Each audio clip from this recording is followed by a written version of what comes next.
आपके सवालों का इस मुद्दे पर स्वागत है।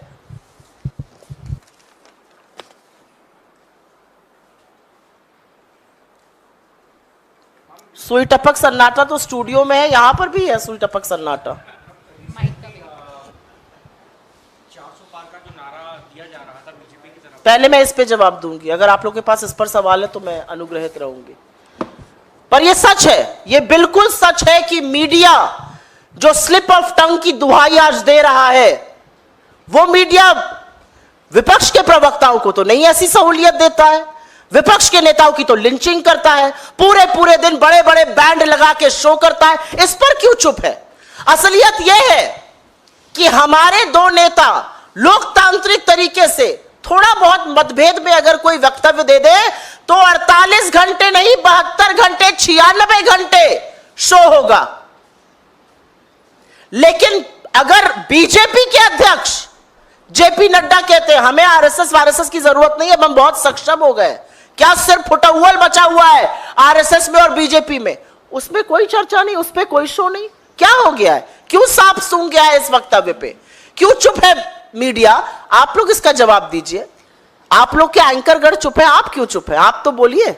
मैम, संबित पात्रा, जब इस पूरे बयान पर बवाल मचा तो संबित पात्रा ने कहा है कि उनको बहुत पछतावा है और वो 3 दिन का उपवास रखकर प्रायश्चित करेंगे। तो क्या ये असल में उनका पछतावा है या जो हंगामा मचा उसके बाद वो बैकफुट पर आ गए?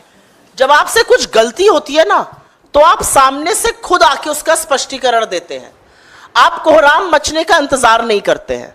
हम सबसे कभी कभी कुछ गलत हो जाता है, कुछ गलत शब्द लिख दिया, कुछ मुंह से निकल गया, हम तो सामने से स्पष्टीकरण देते हैं। आपने इतना इंतजार क्यों किया? आपने पहले गलत शब्द बोले, उसके बाद कोहराम मचा, लोगों की आस्था पर प्रहार हुआ, आपको पता चल गया कि आपके खिलाफ हो रहा है, जिस पुरी से आप चुनाव लड़ रहे हैं वहां की जनता आपसे क्षुब्ध हो गई। अब आप बोल रहे हैं मुझे पछतावा है, मैं उपवास करूंगा। ये पहले व्यक्ति हैं जिन्होंने भगवान का ये तिरस्कार किया है। यह है भारतीय जनता पार्टी की वो फोटो जो भारतीय जनता पार्टी के ऑफिशियल हैंडल से ट्वीट हुई थी। कैसे ट्वीट किया आपने ये फोटो? किस हिम्मत से तीरथ सिंह रावत और साक्षी महाराज और गिरिराज कहते हैं कि भगवान की तुलना मोदी जी से करते हैं? किस हिम्मत से मोदी जी कहते हैं मैं भगवान का दूत हूं? क्या हो क्या गया इन लोगों को भाई? मैं ये जानना चाहती हूं। इतना घमंड, इतना अहंकार कि आपने हिंदू देवी देवताओं को भी नहीं बख्शा। मतलब कुछ तो ईश्वर के प्रकोप से, ईश्वर के कोप से डरिए। और इस पर मीडिया की जो चुप्पी है, अगर आप बस अपनी आंख बंद करके और दिल पर हाथ रख के, मुझे यहां पर अगर कोई भी एक व्यक्ति खड़ा होकर बता दे अगर यह बयान किसी विपक्षी व्यक्ति ने दे दिया होता तो अभी तक क्या होता? लिंच कर दिया होता आपके और आपके एंकर्स ने, नोच लिया होता आप लोगों ने। लेकिन ऐसा नहीं हो रहा है। बीजेपी के व्यक्ति ने कहा है मीडिया चुप रहेगा, आंखों पर पट्टी, मुंह में दही जमाएगा। जी मैम, एक गंभीर सवाल है, राजनीति से इतर ये सवाल ये है, लोगों के चूंकि हम पत्रकार जो जनता के मन में होते हैं, जो मैंने मुद्दा उठाया है ना वो अति गंभीर मुद्दा है। ये छोटा मुद्दा नहीं है। बिल्कुल मैम। जो धर्म के स्वयंभू ठेकेदार बने घूमते हैं वो सिर्फ बीफ कंपनियों से चंदा ही नहीं लेते हैं, वो ईश्वर को मोदी का भक्त बताने लगे हैं। ये बहुत गंभीर मुद्दा है। मिलावटखोरी से लोग परेशान होते जा रहे हैं। पिछले 5-10 सालों में भी मिलावटखोरी बढ़ी है। फसाई की रिपोर्ट भी बताती है कि अलग अलग यूपी हो या अलग अलग राज्यों के कई जो प्रोडक्ट्स हैं वो खराब हैं, जहरीले स्तर के हैं। तो अभी जो आपके घोषणा पत्र में, कांग्रेस के घोषणा पत्र में या अन्य राजनीतिक दलों के घोषणा पत्र में भी इस पे कोई बात नहीं है। क्या कांग्रेस पार्टी अभी की जो स्टैंडर्ड है गवर्नमेंट ऑफ अभी जो ये गवर्नमेंट ऑफ इंडिया के स्टैंडर्ड है और बीजेपी का जो रुख है उसको सही मानती है? मेरा अपना मानना है कि खाद्य पदार्थों में जिस तरह की मिलावट की बात आ रही है, जिस तरह से सब स्टैंडर्ड क्वालिटी बिक रही है, जिस तरह से एफएसएसएआई को बार बार चीजों को प्रतिबंधित कर देना पड़ रहा है, कहीं ना कहीं ये लोगों के स्वास्थ्य के साथ, उनके विकास के साथ, उनके जीवन के साथ एक गंदा खिलवाड़ है और बिल्कुल वो रूल्स दोबारा से देखे जाने चाहिए, उन पर पुनर्विचार होना चाहिए और सख्ती से वो रूल्स इंप्लीमेंट होने चाहिए। क्योंकि कोई किसी को चंदा दे रहा है, क्योंकि कोई किसी की भक्ति कर दे रहा है और वो मिलावटी सामान बेचे, ये बिल्कुल ठीक नहीं है और भारत की प्रतिष्ठा पर भी बहुत प्रहार पड़ता है। जब हमारे मसाले बाहर जाकर प्रतिबंधित हो जाते हैं, उसमें कार्सिनोजेनिक चीजें पाई जाती हैं, वही चीजें हमारे लोग कंज्यूम कर रहे हैं और जो बढ़ते हुए तादाद है कैंसर पेशेंट्स इत्यादि की, ये गंभीर विषय है। ये प्रेस वार्ता में एक मैं जवाब दे दूं उसका विषय नहीं है। मुझे लगता है इस पर चर्चा होनी चाहिए, इस पर सरकारों को सीरियसली सोचना चाहिए और अगर रूल्स रिफ्रेमिंग की जरूरत है तो वो भी जरूर होना चाहिए। मैम, बीजेपी के एक और नेता कैलाश विजयवर्गीय हैं जिन्होंने एक ट्वीट किया और बंगाल में और महाराष्ट्र में हो रहे मतदान को लेकर उन्होंने इशारा किया कि रोहिंग्या घुसपैठियों वाले प्रदेश में मतदान 50% है, वहीं हिंदू साम्राज्य की स्थापना करने वाले छत्रपति शिवाजी महाराज के प्रदेश में मतदान 25% है। ये लोग कब जागेंगे? इस ट्वीट पर आप कुछ कहना चाहें तो? आपको लगता है इतनी भद्दी वाहियात ट्वीट्स पर मुझे जवाब देना चाहिए? ये देश के मतदाता हैं। ये जो चुनाव हो रहा है ना सारा, जो हम भी लड़ रहे हैं, बीजेपी भी लड़ रही है, यहां सभा हो रही है, वहां सभा हो रही है, यहां पर हम बोल रहे हैं, वहां पर हम बोल रहे हैं, ये क्या है? ये लोकतंत्र का पर्व है। ये 5 साल में एक बार होता है, लोगों को मौका मिलता है अपनी सरकार चुनने का, अपने मुद्दों पर सरकार चुनने का, और आप उन्हीं लोगों का तिरस्कार, उन्हीं मतदाताओं का अपमान कर रहे हैं जिनके बल पर आपको सरकार बनानी है। ये मैं बता तो रही हूं, ये भाजपा का घमंड है, ये उनका अहंकार है। पहले लोगों को गाली देते थे, एक समुदाय विशेष को देते थे, फिर मतदाताओं को गाली देनी शुरू करी और अब भगवान का तिरस्कार और अपमान करने लगे। ये घमंड और अहंकार है जो सिर चढ़ के बोल रहा है। और मैं आपको बता दूं, जनता भी और ईश्वर भी न्याय जरूर करता है। बस 10 दिन की बात है, ये सारी वाहियात बातें 10 दिन और झेलिए आप लोग। जी, आपका कुछ सवाल था?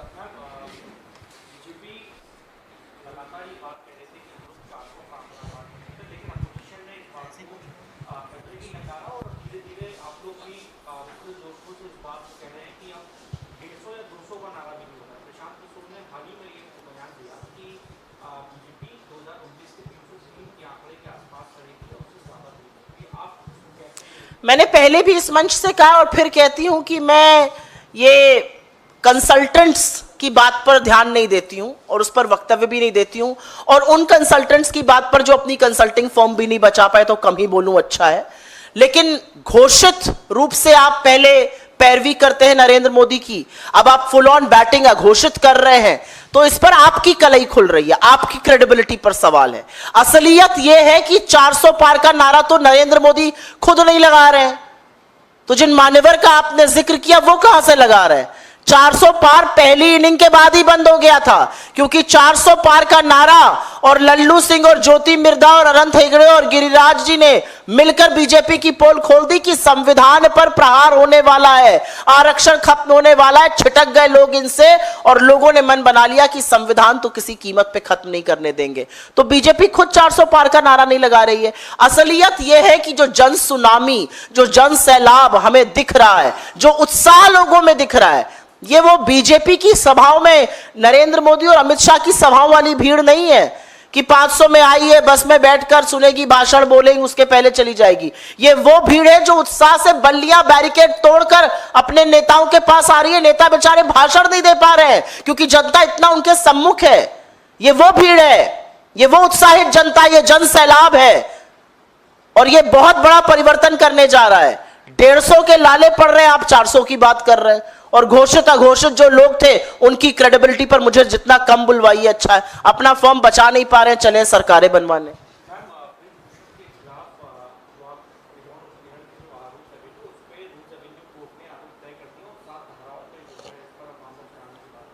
राउज एवेन्यू कोर्ट ने आरोप तय कर दिए हैं, लेकिन नरेंद्र मोदी ने क्या किया? क्या एक्शन लिया ब्रजभूषण के खिलाफ? इतना डरते क्यों है मोदी और शाह ब्रजभूषण से? ब्रजभूषण ने उनके लड़के को टिकट दे दिया। ब्रजभूषण खुल के कहते हैं दबदबा है, कायम रहेगा, मैं लड़ूं या मेरा लड़का लड़े, एक ही बात है। ये तो इन्होंने न्याय किया इस देश की सबसे होनहार बेटियों के साथ, उन बेटियों के साथ जब मेडल आया तो मोदी जी ने खूब हाथ मिलाया, खूब हाथ हिलाया, एक साथ उनका हाथ उठाया, और जब उनके ऊपर किसी ने हाथ उठाया तो मोदी जी आरोपी के संरक्षण देने लगे। उन्होंने क्या किया? राउज एवेन्यू कोर्ट ने तो चलिए तय कर दिए आरोप, मोदी जी ने क्या किया? और फिर कहते हैं मैं महिला सुरक्षा की बहुत बात करता हूं। महिलाओं का नाम नरेंद्र मोदी को और उनकी सरकार को कतई नहीं लेना चाहिए। कोई और सवाल? मैम एक सवाल है। कलकत्ता हाई कोर्ट के एक जज रिटायर हुए और अपने रिटायरमेंट के भाषण में उन्होंने कहा कि वो संघ के सदस्य थे 30 सालों तक, और अब चूंकि रिटायर हो रहे हैं तो आगे भी संघ उन्हें कोई काम देगा तो वो करेंगे। और मेरा अपना मानना है कि मैं जुडिशरी पर टिप्पणी नहीं करना चाहती हूं, लेकिन जिस तरह से जुडिशरी में इस तरह की मानसिकता वाले लोग भरे हुए हैं, जिस तरह से इंस्टीट्यूशनल ऑटोनॉमी को खत्म किया गया है, यह अपने आप में एक बहुत चिंता का विषय है। एक सिटिंग जज छोड़ के ज्वाइन किए ले रहा है, अगले दिन मुख्यमंत्री को गरिया रहा है। एक जज रिटायर होते कह रहा है मैं संघ का आदमी हूं, मैं तो संघ चला जाऊंगा। तो ये लोग कर क्या रहे थे जुडिशरी में? न्यायपालिका की एक बहुत मजबूत भूमिका है, लोकतंत्र का एक बहुत मजबूत स्तंभ है। मुझे ऐसा लगता है ये बड़ा खतरनाक ट्रेंड है और इस पर चर्चा होनी चाहिए। इस विषय पर गहन चिंतन की जरूरत है। मैं इसीलिए मैं कह रही हूं, मैं जुडिशियल प्रोवेस में जुडिशरी के ऊपर कोई टिप्पणी नहीं करना चाहती हूं, उनके दिए हुए फैसलों पर अभी मैं टिप्पणी नहीं करना चाहती हूं, लेकिन उनका जो कथन है वो चिंताजनक है और इस देश में एक नई चर्चा होनी चाहिए कि न्यायपालिका कितनी स्वतंत्र है और किस तरह के लोग उसमें हैं। धन्यवाद जी, बोलिए। संबित पात्रा ने कहा है कि अनजाने में की गई गलतियों को भगवान भी माफ़ कर देते हैं, इसका मजाक नहीं बनाना चाहिए और इस मुद्दे को इतना बड़ा करने की ज़रूरत भी नहीं है। तो आप क्या सोच रही थी, वो क्या कहेंगे? अनजाने में गलती हुई थी, जैसे ही गलती हुई होती तुरंत हाथ जोड़ के माफ़ी मांगते तो ईश्वर ज़रूर माफ़ कर देते। अनजाने में गलती हुई, घंटों वो वीडियो पड़ा रहा, फिर किसी को दिखा, फिर किसी ने ट्वीट किया, फिर और लोग बोलने लगे उसके बारे में, जब कोहराम मचा, जब ऑपोजिशन बोलने लगी, जब पुरी के लोग बहिष्कार करने लगे, जब पुरी की जनता ने कहा कि भगवान जगन्नाथ का ये तिरस्कार हम नहीं सहेंगे, तभी उनसे अनजाने में गलती याद आई। पहले याद आ गई होती, हाथ जोड़ के माफ़ी मांगते, प्रायश्चित करते, क्यों नहीं पहले किया? क्यों राजनीतिक कोहराम के बाद ही उनको याद आया? ईश्वर माफ करता है अनजाने में की हुई गलती। ईश्वर अपने खिलाफ प्रोपेगेंडा माफ नहीं करता है। आप ईश्वर का तिरस्कार करके नरेंद्र मोदी को कहिए कि ईश्वर नरेंद्र मोदी के भक्त हो गए, ये अनजाने में गलती नहीं है, ये भगवान का तिरस्कार है जो संबित पात्रा को और उनके तमाम साथी जो करते नहीं करना चाहिए था। लेकिन ये एक बड़ी सोची समझी साजिश के तहत हो रहा है।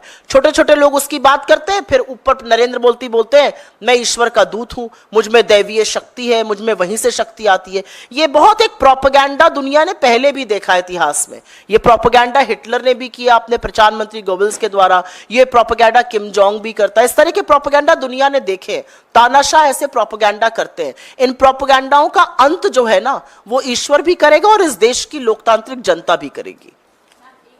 जी हाँ,